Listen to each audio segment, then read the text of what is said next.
इस वीडियो में हम देख रहे हैं मेसोलिथिक एज के बारे में। चलिए शुरुआत करते हैं। तो first use of word Mesolithic शब्द का प्रथम प्रयोग किया गया है हुडर माइकल वेस्ट्रोप के द्वारा। याद कैसे रखेंगे? मेसोलिथिक माइकल है और अंत में क्या आता है? वेस्ट्रोप। माइक्रोलिथ इंडिया में अगर हम बात करें तो माइक्रोलिथ जितनी भी साइट्स हमें जो भी मेसोलिथिक साइट्स हैं उनमें से पहली जो हमें माइक्रोलिथ मिला है मेसोलिथिक का, वो मिला है बिंदियन रेंजेस से 1867 में, और इसकी खोज करी थी CL कार्लयाइल ने। याद रखना है हमें मेसोलिथिक एज का जो पहली साइट है वो हमें, या पहला जो टूल्स है वो मिला है बिंदियन रेंजेस से CL कार्लयाइल के द्वारा 1867 में। इस एरिया में यानी कि इस फेस में मेसोलिथिक एज में जो टूल्स बन रहे थे वो बन रहे थे चालसेडनी, और जो टूल्स टेक्निक जो है उसको बोला जाता था फ्लूटिंग टूल्स टेक्निक। जिन तकनीक से ये टूल्स बनाए जाते थे उनको बोला जाता था फ्लूटिंग। MP के अगर हम इनके तो पहले फीचर्स की बात करते हैं। अन्य फीचर्स की बात करें तो मेसोलिथिक पीरियड में यानी कि मध्य पाषाण काल में धनुष बाण का प्रयोग होने लग गया था। लकड़ी की डोंगी का निर्माण हो गया। डोंगी का मतलब होता है लकड़ी की जो छोटी नाव होती है उसको हम डोंगी बोलते हैं, उसका निर्माण स्टार्ट हो गया। चित्रकला की शुरुआत अगर हम वैसे देखें तो हम चित्रकला की शुरुआत तो कह सकते हैं कि उच्च पूर्व पाषाण काल में हुई थी, लेकिन सर्वाधिक संख्या में जो आपको चित्रकला देखने को मिलेगी वो भीमबेटका में मध्य पाषाण काल से संबंधित है।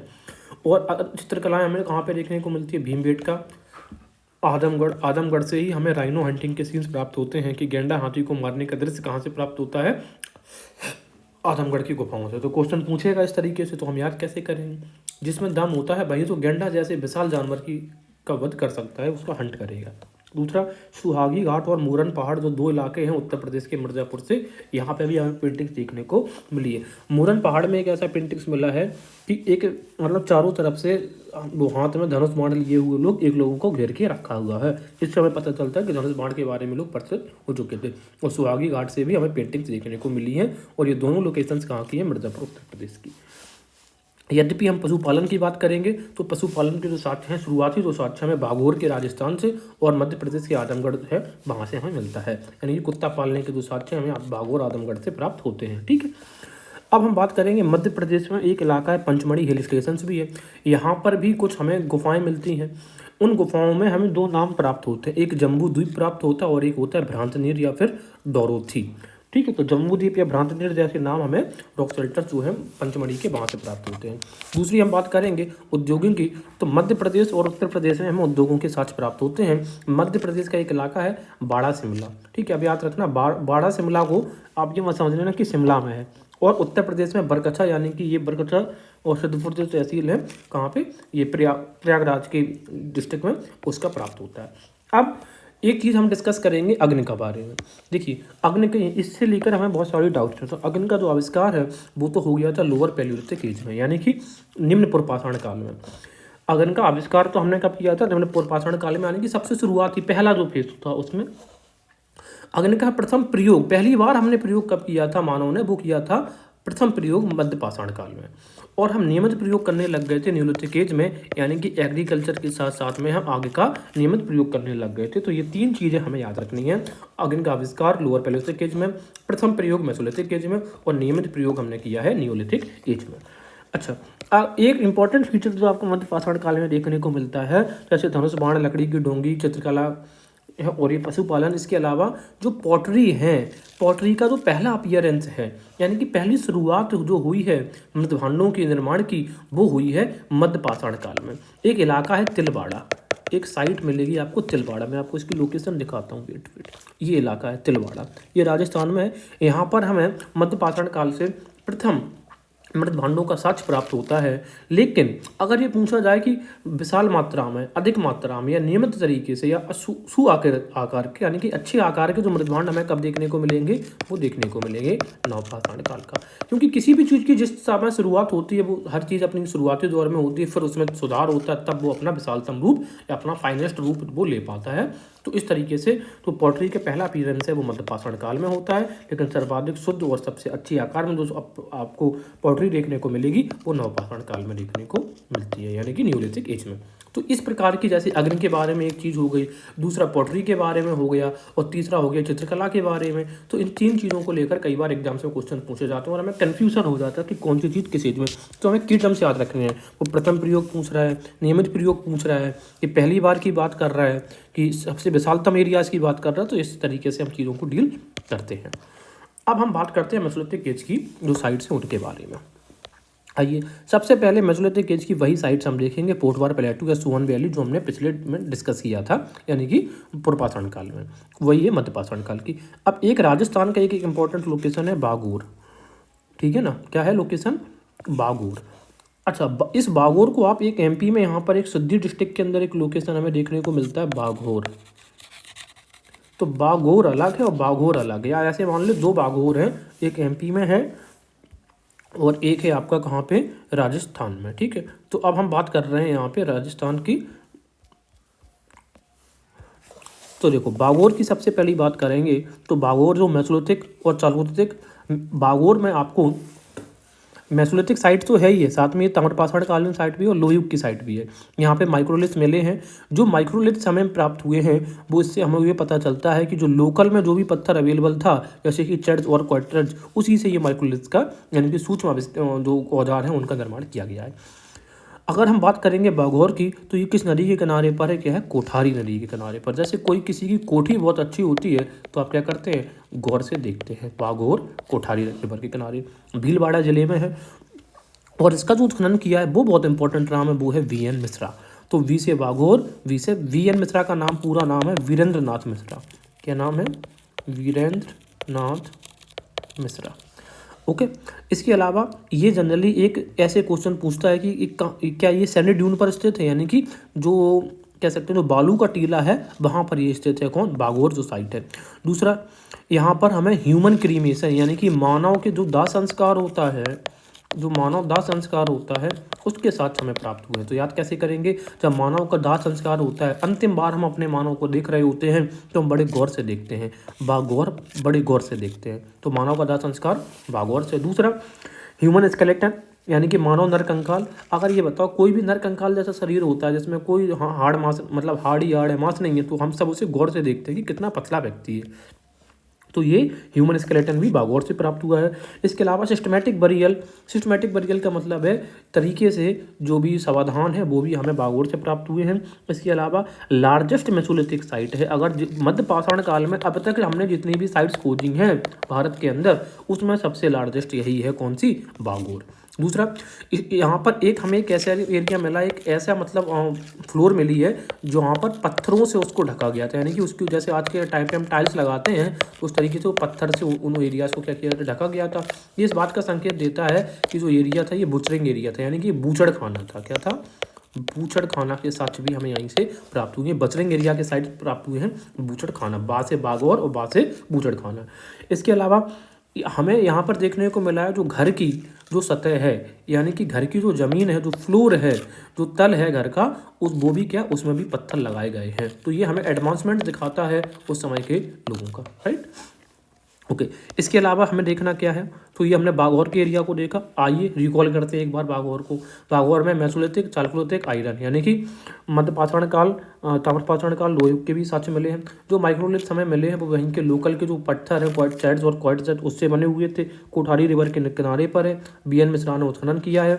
टीले पर ये स्थित होता है, जो बालू का टीला, उस पर एविडेंस हमें मिले हैं। यहाँ पे ह्यूमन क्रिएशन, मानव दाह संस्कार के, ह्यूमन स्केलेटन, नरकंकाल, सिस्टमैटिक बरियल भी यहीं से प्राप्त हुआ है। लार्जेस्ट मेसोलिथिक साइट हमें पूरे भारत में देखने को मिलती है और यहीं पर बा से बागौर, बा से बजरंग एरिया है। यहाँ पर घर की जो तल है, वहाँ पे जो तल है वो मतलब पाटा गया था, यानी कि कवर किया गया था स्टोन, यानी कि पत्थरों के टुकड़ों से। और दूसरी सबसे बड़ी बात है, बागौर को ये महासतियों का टीला बोलते हैं, क्योंकि जो सिस्टमेटिक बरियल वाला कॉन्सेप्ट है इसी से ड्रिवन हुआ है। महासतियों का टीला बोलते हैं। टीला मतलब कोई चीज़ ऊंचाई पर स्थित है, और हमें ये पता है किस पे स्थित है, सैंड ड्यून्स पर है। और चूंकि यहाँ पर बहुत सारा हमें सिस्टमेटिक बरियल मिला है, जिनको हमने कह दिया महासती, राइट। ओके। अच्छा, दूसरी चीज़ हम यहीं पर एक लोकेशन हमने देखेंगे तिलवाड़ा।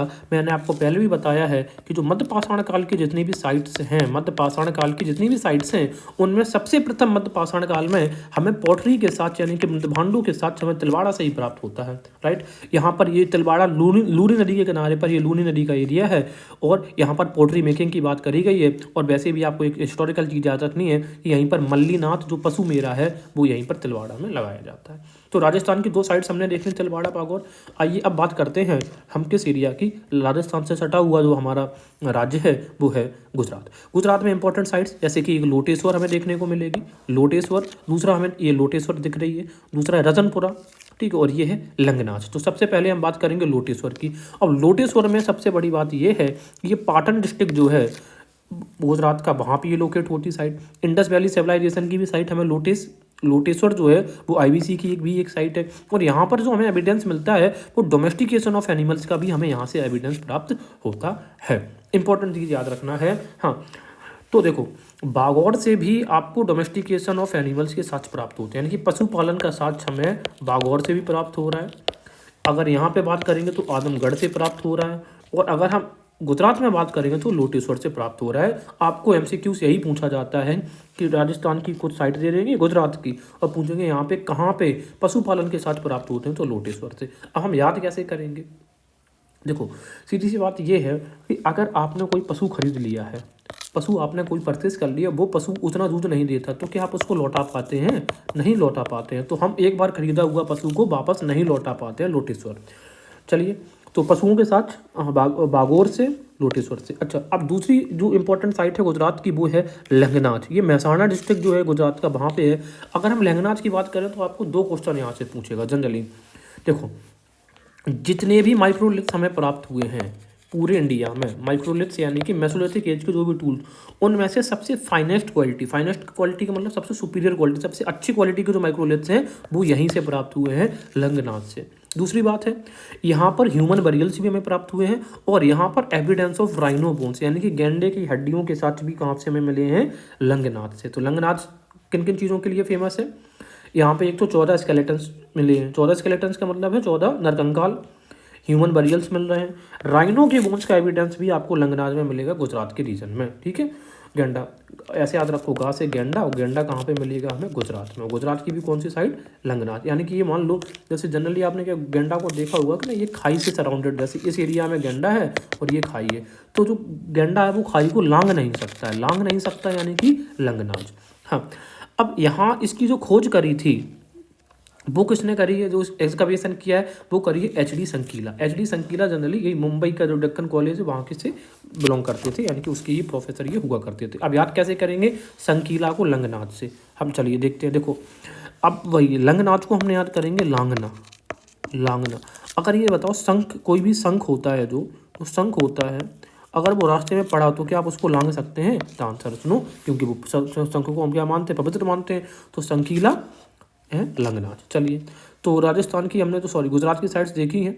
वो देखी कौन कौन सी अब तक? लोटेश्वर, लंगनाच और रतनपुरा की अगर बात करेंगे, ठीक है, तो रतनपुरा भी है। रतनपुरा जो है वो आनंद डिस्ट्रिक्ट जो है गुजरात का, वहाँ पे है। एक इंपॉर्टेंट साइट हमें कनवेल यानी कि कनवल ये देखने को मिलती है, ये वाली। ये सबसे इंपॉर्टेंट इस वजह से है क्योंकि कनवेल जो साइट है ये भी गुजरात में ही है और यहाँ पर कैमल्स की हड्डियाँ, गेंडा की हड्डियाँ, नीलगाय की हड्डियाँ, डियर और जो जंगली सुअर है बोअर, इसके बारे में हमें इसकी बोन्स प्राप्त होती हैं। क्योंकि कैमल्स की बोन प्राप्त होती हैं तो इंपॉर्टेंट हो जाती है लोकेशन। याद कैसे करेंगे? का से कैमल और का से कनवाल, इस तरीके से। तो ये हमने डिस्कस किया गुजरात के रीजन को।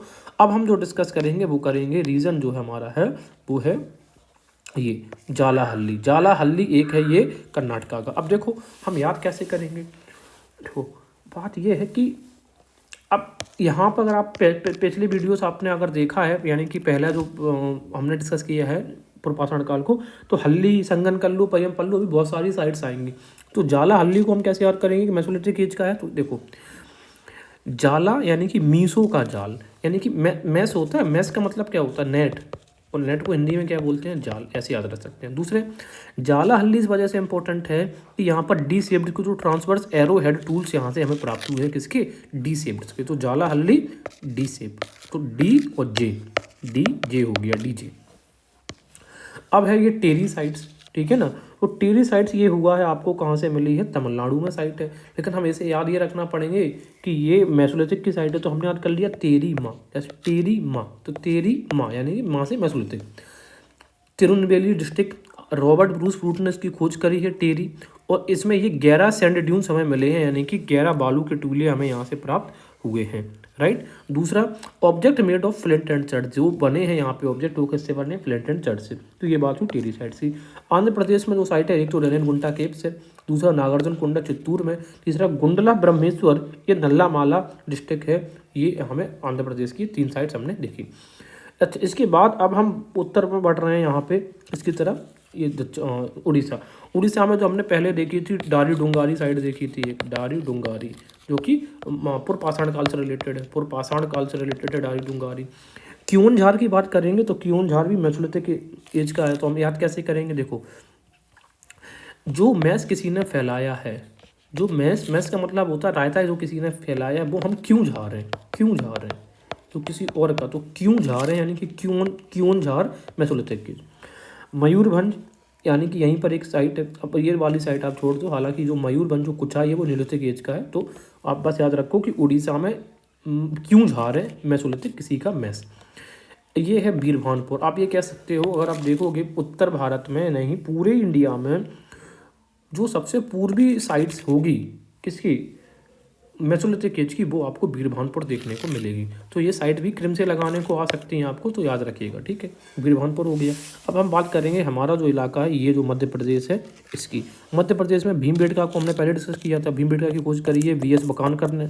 दूसरी रॉक शेल्टर हमारा आजमगढ़ है, होशंगाबाद डिस्ट्रिक्ट में, ये भी रॉक शेल्टर है। ये जो आरवी जोशी है, मैंने कैसे बताया था, आदम जिसमें दम होगा उसी में जोश होता है, आरवी जोशी ने। और पेंटिंग यहाँ पर हंटिंग ऑफ राइनो, राइनो को मारने का जो दृश्य है, जो पेंटिंग है, वो कहाँ पे बनी है, आदमगढ़। मैंने कैसे याद करवाया है आपको कि जिसमें दम होगा वही गेंडा जैसे विशाल जानवर की को हंट कर सकता है।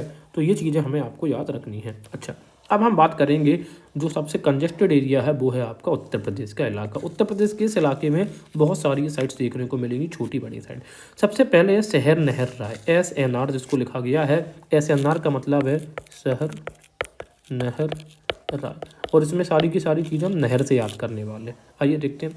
शहर नहर राय का बात करें तो ये एक ऑक्सबो जो लोग थी, देखो गंगा का जो प्राचीन जो रास्ता था बहने का, तो हमें ये पता है गंगा सर्पिलाकार जब बहती है प्लेन्स में तो ऑक्सबो लेक क्रिएट करती है, यानी कि गोखुर झील निर्माण करती है। तो जो शहर नहर राय है, ये चूंकि गोखुर लेक के किनारे पर स्थित है, जो पुराना कोर्स था गंगा का, इसी वजह से इसका नाम नहर रखा गया है। इसकी अगर डेटिंग की बात करें तो 8400 से 150 BC प्लस माइनस कर सकते हैं आगे पीछे, ठीक है। डिस्ट्रिक्ट जो डिस्कवरी जो करी है वो करी है केसी ओझा।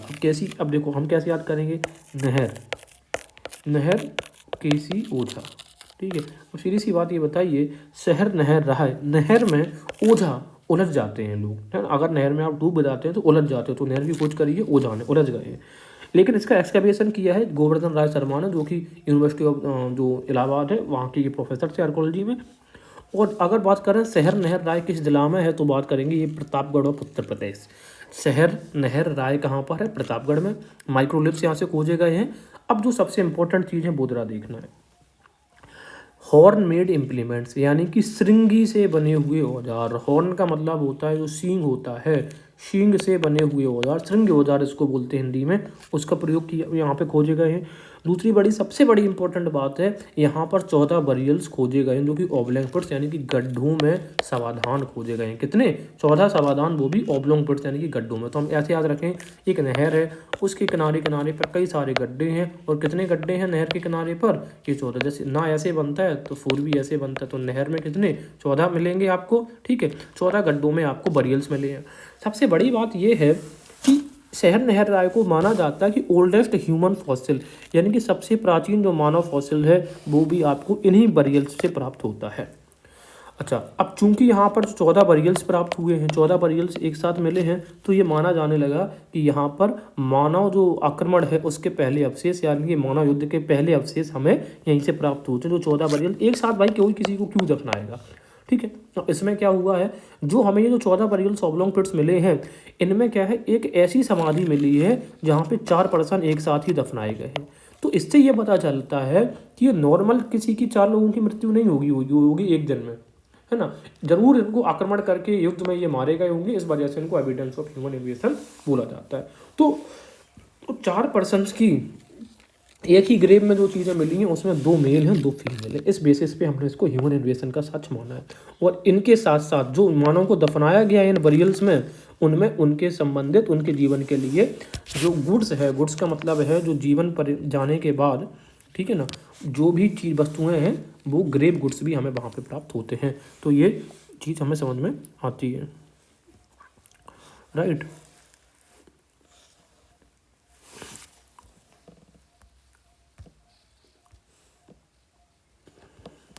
दूसरा, तो हमने शहर नहर राय को, अच्छा शहर नहर राय का जिला हम कैसे याद करेंगे, देखो शहर नहर और राय, जिला है प्रतापगढ़।